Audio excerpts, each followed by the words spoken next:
امیر المؤمنین چې زه یې پیژنم. 14 برخه.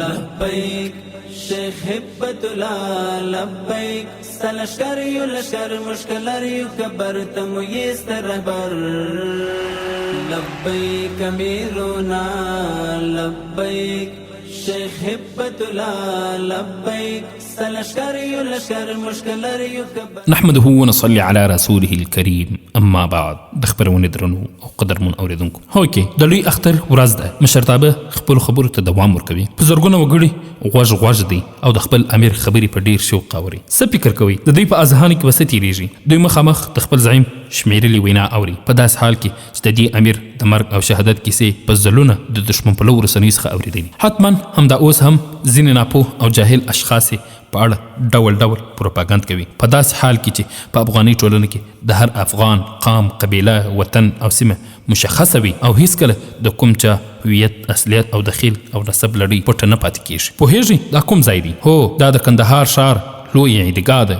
دا هغه منبر دی چې کابو 2.5 لسیزې وړاندې د اسلامي امارت بنسټګر مولا محمد عمر مجاهد رحمه الله هم له دې ځایه خلکو ته د اختر خطبه واورول. ماته ښه یاد دي چې په قمري حساب پوره 25 کاله او 15 ورځې وړاندې په همداسې یوه ورځ 1419 هجري قمري کال کې همدلته کندهار کې په مظهر العلوم په ذیلیه مدرسه کې چې د کندهار په زاړه ښار یې موقعیت لره د حدیثو وروستی کال و او لمونځ مو د مرحوم مولا محمد عمر مجاهد په امامت کې ادا کړ. په هر حال لازم اصل هدف ته د اسلامي امارت زعیم ولس، مسؤلین او مجاهدین مخاطب کړل او وی فرمایل اوس چې اسلامي نظام راغلی موږ په یو لوی امتحان کې راګیر یو.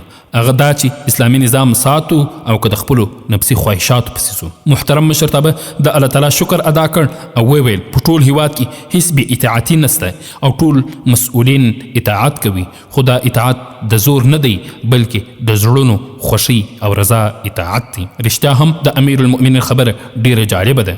که موږ د اسلامي امارت په تشکیلاتي جوړښت د لوړپوړو چارواکو، والیانو، وزیرانو، قومندانانو او حتی ځینو ټیټ رتبه مسؤلینو د عدلون بدلون پروسې ته ځیر سو نو واقعا زیاته حیرانونکې ده. مشرتابه په یوه فرمان وزیران او والیان بدلوي پرته له دې چې څوک د اعتراض او سرغړونه وکړي. حتی زه په دې باور یم که احیانا د اسلامي امارت زعیم علي قدر امیر المؤمنین حفظه الله بې له دې چې د مسؤلینو سره مشوره وکړي او په یوه فرمان د کابینې ټول غړي، والیان، قومندانان او ریاسان بدل کړي نو بې له کوم اعتراض، مخالفت او سرغړونې به ټول په امنا او سلمنا قبول کړي او هیڅوک به پکې د ادنا خفقان اظهار ونه کوي چې دا به په حقیقت کې د دې سپېڅلي سب په حقانیت دلالت کوي او دا چې افراد تر شخصي ګټو ورهاخوا ډیر عالی فکر لري او هدف یې د الله جل جلاله پر ځمکه د الله تعالی د مقدس کتاب قرآن عظیم الشان د احکامو تطبیق او عمل کول دي. لوی الله جل جلاله ته دي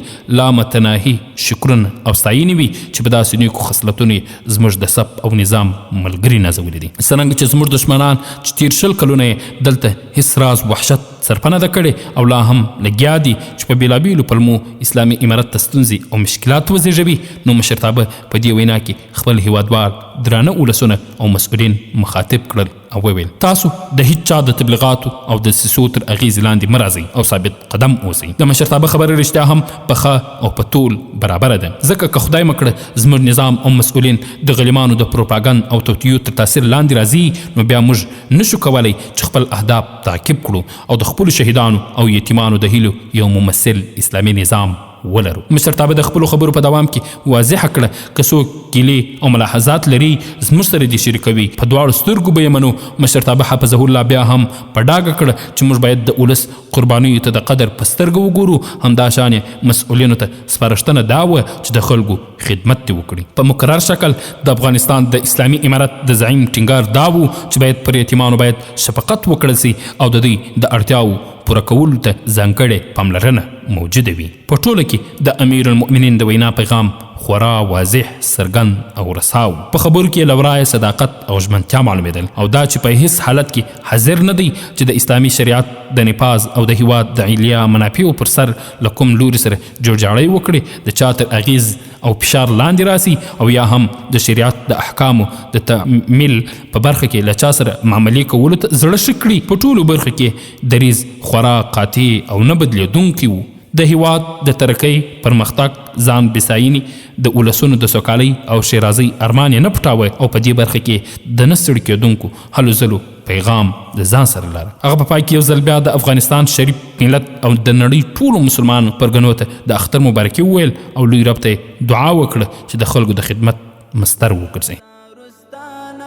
قدم یلارویان ستد مسیر لبیک امیرنا لبیک شیخ هبت الله لبیک سلشکر یو لشکر مشکلر یو کبر تمو یست رهبر لبیک امیرنا لبیک شیخ هبت الله لبیک سلشکر یو لشکر مشکلر یو کبر تمو یست رهبر تمو امام جهادی پیر تیز مرزعیم سالار مجیو سر تیر استا قربان یستا هر امر تا تیار تمو امام جهادی پیر تیز مرزعیم سالار مجیو سر تیر استا قربان یستا هر امر تا تیار.